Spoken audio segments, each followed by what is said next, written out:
What's up, my wizards? It's Dev from SBMTG down there on the YouTube.com. We like magic and stuff.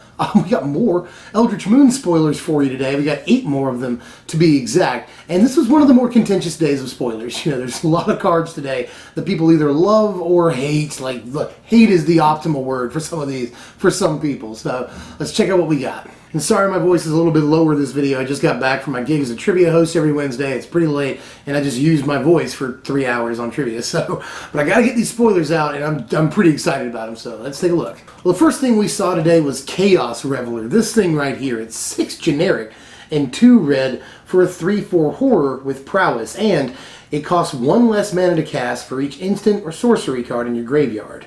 It also has, when Chaos Revelry enters the battlefield, discard your hand and then draw 3 cards. Well, this is pretty much obviously meant, at least in standard, for the Thing in the Ice decks. You know, it looks pretty good with Thing in the Ice right here, and it's got the relevant creature type for that deck. So I can definitely see it being in that all day. That just seems to be the first thing this card screams to me. But people are saying it could be modern relevant in Delver decks. I don't know. We'll have to see. I do think drawing 3 cards on an empty hand is pretty dope. So we'll see. And the obvious idea is to get this down to just 2 red mana for a 3/4 prowess that draws you 3 cards. It seems like that's what you want to be doing with this, but how often will that really happen? And your hand doesn't even have to be empty to make the thing good, you know. Even if you just have the 1 card left in your hand, and when it comes into play you discard it and draw, 3 cards, you're still generating card advantage. So that's really good. And the card could come down as early as like turn 4 or 5, I would imagine. So it seems pretty good to me. I'm not really sure if the card is like super broken or just like pretty good, but I do think the card is at the very least, playable. Next card up here is one that's causing a little bit of contention. People are like, why is this bad? This is busted. And then some people are like, no, this is just straight up bad. This card right here is Campaign of Vengeance. It's 5 mana, that's 3, a white and a black, for an enchantment. With whenever a creature you control attacks, defending player loses 1 life and you gain 1 life. I'm pretty sure I'm in the bad camp on this one. I don't think the card is great. I think it's a 5 mana thing that doesn't affect the board the turn it enters the battlefield. And that's a huge problem, that 5 mana card doesn't really do much of anything to the board state. Kind of an issue. Although it is a curve topper in the decks that might want it. Not bad in the Ailey deck. Obviously not bad at all in the Allies deck. Especially alongside Cliffhaven Vampire. It synergizes well and curves with Cliffhaven Vampire, letting you do double damage, basically.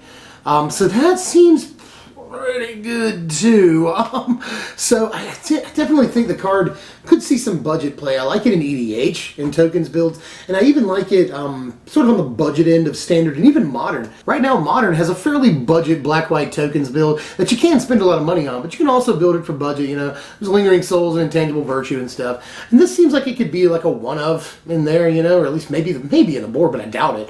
Just something that busts up board stalls and helps you win faster. But that's the thing, is it feels like a win more card to me, you know, like you probably don't need this to win the game as long as you're patient. But at the same time, it could close out games that you would otherwise not have that extra turn or 2 to close out. So definitely see all the ways you can play devil's advocate with the card, but at the end of the day, I just feel like it's not quite good enough. But this next card is one of the things that's really generating a lot of discussion right here. This is Nahiri's Wrath. It's 3 mana, that's 2 generic and a red, for a sorcery with, as an additional cost to cast Nahiri's Wrath, discard X cards. Nahiri's Wrath deals damage equal to the total converted mana cost of the discarded cards to each of up to X target creatures and or planeswalkers. This is another one that, at least preliminarily, I'll say I'm in the bad camp on. I feel like the card does have applications, but I don't think that the Madness aggro deck wants it. And I see, you know, you could play this on turn 3 and essentially empty your hand for the things in that deck that want an empty hand. You know, Bloodhall Priest wants you to have an empty hand. The Asylum Visitor, which I don't even think the deck will play at this point, wants you to have an empty hand. So, you know, I just think it costs too much to play in Madness. But my number 1 issue with this is that it always, no matter what, puts you at card disadvantage. You lose more cards than they lose. Man, that's just never very good. Although, there's a couple of things people are talking about that at least seem promising. People are talking about this with Boros Reckoner. Interesting combo there. You know, discard a huge thing, deal damage to a Boros Reckoner, and then hit the opponent's face because Boros Reckoner took damage. So there's that. People are also talking about Stuffy Doll for the exact same reason. But I feel like those are, at the end of the day, fairly amateurish tricks that just aren't quite there. You know what I mean? I want the card to be good. And I could definitely see, discard 2 things with Madness in the late game, pay their Madness costs, and take out like 3 guys. Like, all of that seems good. And one good thing about this I should note, actually, before I move on to anything else, is that you can discard, 2 cards that actually have a converted mana cost, and then a land. And any lands that you discard will basically just expand the number of targets that you can choose with this card. So, if I discard a 3 mana cost thing and a 2 mana cost thing, and a land, I can deal 5 damage to 3 targets. So, we do need defense against planeswalkers in this format. We need more of that if we can get it. But, I know it's not the same color, but like Ruinous Path just compares really, really well, to this card. I'd probably much rather play Path. It is good that it can take out multiple walkers, and people have been talking about Super Friends so much lately that it's nice to have a card like this. Time will tell how the meta shapes up, because that's going to be what's most dependent on whether or not this sees play. If the meta shapes up in such a way this card is good, then of course it'll see play. But there'll have to be like a lot of Super Friends decks in the format in order for this to see play, and Madness will have to be extremely powerful at the same time. So I'm not really seeing it. Let me know how you guys feel. Spirits got a pretty good piece today, although I'm still not sure the deck's competitive. This right here is Spell Queller. It's a generic, a white and a blue for a 2/3 spirit with flash and flying. And when Spell Queller enters the battlefield, exile target spell with converted mana cost 4 or less. And it also has, when Spell Queller leaves the battlefield, the exiled card's owner may cast that card without paying its mana cost. Okay, so people are talking spirits, but I think this is probably just another thing for collected company decks. Likely. They could definitely play this, at least out of the board. I like the stats. 3 mana, 2/3, flash, flying. That's all very good. You don't have to counter a spell. But if you do, it's a fantastic tempo play. So maybe an Azorius tempo deck or a 3-color tempo deck. I could see going down, but for the time being, it looks especially strong in company decks. We'll have to see if they end up playing it. I'm not really sure. That's a really, really tight deck list. So I don't know what they take out. I don't know. Who knows? But the card does look pretty powerful, and it's probably like way better than Silumgar Sorcerer, at least a comparable card. So I do in fact like the card. I just wish I could be slightly more excited. I wish it was any spell and not convert mana cost 4 or less. Although this will hit like 90% of the things statistically that are being played in any given format, other than like Commander. So there's that, and I do wish that it wasn't Fiend Huntery. Like if they kill this guy, they get the card back. And it doesn't even go back to their hand. That'd be good enough if it went back to their hand. That'd be actually pretty cool. But instead they get to cast it at any time, at instant speed if they kill this guy on our turn, for free. So that's not good either. So, because removing this guy could lead to potential blowouts. Like we don't want on our side. Blowouts that our opponent takes advantage of. So I'm just not really sure. Mystic Snakes are usually pretty good creatures. So it's probably decent, but will it see play? If it does, it may be in company for now. But I hope that a little farther down the line we do get, a blue-white tempo deck. Those are always very fun. Here's a card that I find interesting, and a lot of people are skipping over today, but I do think the card is interesting at least. This is Dark Salvation. It is X black, so you have to pay X twice, and a black mana. It's a sorcery with target player puts X 2/2 black zombie creature tokens onto the battlefield. Then up to 1 target creature gets -1/-1 until end of turn for each zombie that player controls. So maybe I'm crazy, but I don't think it's that bad. I feel like the best way you could play this is as just a 1 mana removal spell when you have like 3 or 4 zombies on the battlefield. I think it's good, if you got a Diregraph and maybe the 1 mana zombie and a couple of things, you got a Relentless Dead or something. And keep in mind that zombies stay on the battlefield. Even if they die, they come back. So it's not super hard to have a fairly large board of zombies, anywhere between 3 and 5. So I think the card is decent, just cast for 1 mana. And obviously the later on in the game you go, the card gets better. If you can cast this for 5 and get 2 zombos plus kill a guy, that seems pretty good. And they come into play untapped. I like that. Although I feel like I would have traded sorcery speed for instant speed and let them come in the battlefield tapped. That like a lot of these cards do. A lot of these cards put zombies onto the battlefield tapped. I really would have liked instant speed in exchange for that. But, beggars can't be choosers. I feel like the card is okay and is at least decent removal for zombies-based decks specifically. And I'll probably see a lot of Commander play too, so there's that. Here's the most recent card spoiled. It's Wolfkin Bond. I don't have to put the graphic up for this one. It's just Wolfkin Bond. It's an aura that costs 5 mana, that's 4 and a green, and the enchanted creature gets +2/+2. And when it enters the battlefield, you put in a 2/2 wolf creature, a green wolf creature token. So basically this is Knightly Valor, but worse. You know, it doesn't give the creature an ability. And Knightly Valor was never the best card, even in Limited. So I just think it's bad and we should probably move on. Here's a sort of exciting card. This is Noose Constrictor right here. The art is really, really cool. It's 2 mana for a generic and a green. You get a 2/2 snake with reach. And it has discard a card. Noose Constrictor gets +1/+1 until end of turn. Okay, so it's sort of Wild Mongrel. Only, dare I say, maybe, possibly, better in some formats. You know, people like Wild Mongrel because you can discard cards to it and make it, you know, Doomblade proof, basically Doomblade and Terror proof. You can also let spells pump it that specifically pump creatures of a certain color. So you got that going for you with Wild Mongrel. But at least in this format, I think Reach is a very good ability in a lot of ways, and this will block things like Hangerback Walker tokens and stuff without even having to pump.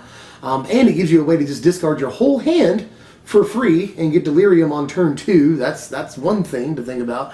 Or just get Delirium on turn 3. You know, it's just, there's a lot of things you can do with a free discard outlet that lets you discard as many cards as you want.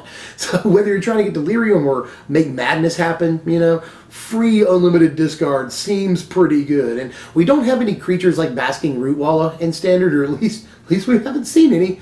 Maybe, if Wizards is crazy, we'll see a new Basking Rootwalla. I doubt it. But that'd be super nice. Maybe we'll see. It'd be nice to see like a zombie that costs like 2 mana for a 2/2 or something, but you can Madness it in for a black. That'd be maybe. But anyway, I'm just dreaming at this point. But this looks like it could see some play, and like the Delirium aggro deck is looking like it's going to at least try to be a thing. So we'll see. Although I don't see that happening. Just Delirium looks like more of a mid-range deck to me. But I just, again, this is another card where you can't really call it. Will it see play? That depends on if a very specific deck is important. Because sure, it's Madness and all, but it's not the right colors. You know, I'd want it to be either red or black. And you could build a green-black Madness. I just don't know the point. You know, you could build green-red Madness, and that might actually be maybe okay. Like Blue-Green Madness. Blue-Green Madness is already like the best Madness deck in older formats, or at least it was when it was a deck. Hey, Ziggy. So here's hoping that the card does a thing, whether it's Delirium, Delirium Aggro, Madness somehow. I just hope that Wild Mongrel isn't bad now, basically. Even with Reach slapped on, I still feel that's a pretty relevant ability. Here's the final card spoiled today, and this one there's been some discussion on. People really hate it, and some like it, you know, so let's give it a shot right here. This is Fortune's Favor. It's 4 mana, that's 3 and a blue for an instant, with target opponent looks at the top 4 cards of your library and separates them into a face-down pile and a face-up pile. Put 1 pile into your hand and the other into your graveyard. There's a few things I'd like to talk about when it comes to this card. Obviously, Fact or Fiction was 5 cards, which means there's always going to be an uneven split, and at least one of the piles is going to have at least 3 cards in it with Fact or Fiction. This one, probably at least 80% of the time, like 4 out of 5 times, you're going to get an even split. 2 and 2, 1 face down, 1 face up. Now, the prevailing wisdom with this is usually you should just take whichever pile has more cards in it. So in the case that you do get a 3-1 split, you should usually take whichever pile has 3 cards in it, because that's 2 points of card advantage base. That's 2 cards worth of card advantage for you in that situation, which is always good for the most part.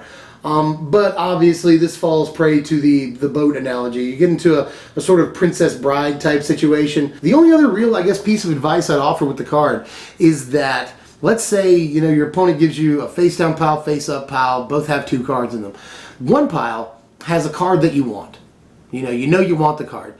You always take that pile, no matter what. Don't be enticed by the other pile. And sure, there might, statistically probably not, but there might be a card in that face down pile that you need even more than the card that you know you need. But if you see a card that you need and you know it and it's in the face up pile, take that pile every time. But yeah, just to reiterate, I do feel like the card could actually see some standard play. It's falling prey to the thing where, like, this isn't Fact or Fiction. And honestly, one of the biggest mistakes you can make when evaluating a card is hating it because it's not another card. you know? Just like people hated the new Liliana because it's not Liliana of the Veil. I feel like people are doing the same thing with this. You know, it's not fact or fiction, you know, i.e. bad. It's therefore bad. Just immediately. And I wouldn't say that. I think, you know, you got to look at this in its own little vacuum, and not even think about fact or fiction, you know? So, in the current standard, is it good? Maybe. I don't think it makes Control a thing all by itself, but it's not an undesirable piece. Let me know in the comments how you feel about this last card, because I think it's pretty good, but I'm always up for debate and discussion. I love talking with you guys. And if you enjoyed the content, like the content. That makes sense. I am sorry it was a little lower key than usual tonight. I'm just, you know, I went to work this morning, and then I had to do the trivia thing tonight. Now I'm recording stuff at like midnight, so it's been a long day, but I'm going to do it for you guys. I'm dedicated to my craft. And I'll be back tomorrow with more Eldritch Moon spoilers, and I'll probably be a little bit more prompt with those. I'm actually off from all other endeavors tomorrow, so I'll be able to put out more timely spoiler videos for you guys. Hi, you thought it was the end of the video. It turns out it's not. There's one more card. It turns out I came over here to start editing for this video, and I saw that they had uploaded this on the Mythic Spoiler not too long ago. And I know a second ago I was really like, oh, hey guys, I'm kind of tired, but this card really picked up my spirits because I think this might be like insanely powerful. Let's take a look at this. This is stunning Regrowth right here. It's 3 and a green. That's 4 mana for sorcery. And this translation will... I almost don't want to give it to you. This translation is, return all land cards from your graveyard to the battlefield tapped. What? What? Are you serious? Like, what are they thinking? This looks ridiculous. And I'm talking about in, like, Legacy and Modern. This looks crazy. And it plays well alongside Scapeshift in Modern, obviously, so there's that. This plays really well in EDH, I could see. In Standard, it looks good with, like, the Gitrog monster. In anything Delirium or Self-Mill, you know, this is a payoff card in Standard, where you just dump stuff into the graveyard all game, and then you end up getting, like, 3-4 lands in there, and then you can just put them all into play at the same time. That's a lot of ramp. Like, next turn, you're in some Delirium decks, you're probably playing Emrakul anyway, because her ability is Delirium-ish, you know? So this would allow you to play Emrakul, like, much faster than you normally would, you know? In the course of the game, the first few turns, you're going to dump a few lands in. The first 6 turns, maybe. And I know that 6 turns is a long time, but this can ramp you an awful lot, even on turn 4, especially in Eternal formats.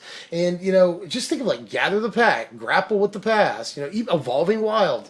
I mean, this could really be fantastic, because there's cards that allow you to just dump like up to 3 or 4 lands in your graveyard by turn 2. So like, this could be insane ramp, you guys. Just keep an eye out for this. And if you have any ideas for it, let me know in the comments down there, because you're seeing me review a card like 30 seconds after I've seen it for the first time, and I'm really freaking out. So let me know how you feel about this and any ideas that you have for it. I'm sorry I keep looking at the computer. I just can't believe the card is real, and I have to keep reading the translation to make sure I haven't screwed anything up, because there's no way the card actually says that, but it does. And some of you might be thinking, like, that's not that powerful. No, that is really, really powerful, at least from a historical standpoint. Something like this is absolutely crazy. So let me know how you feel about this, and now the video's over. If you enjoyed the content, like the content, and I'll see you guys later. I'm Dev from SBMTG. Thanks for watching, my wizards.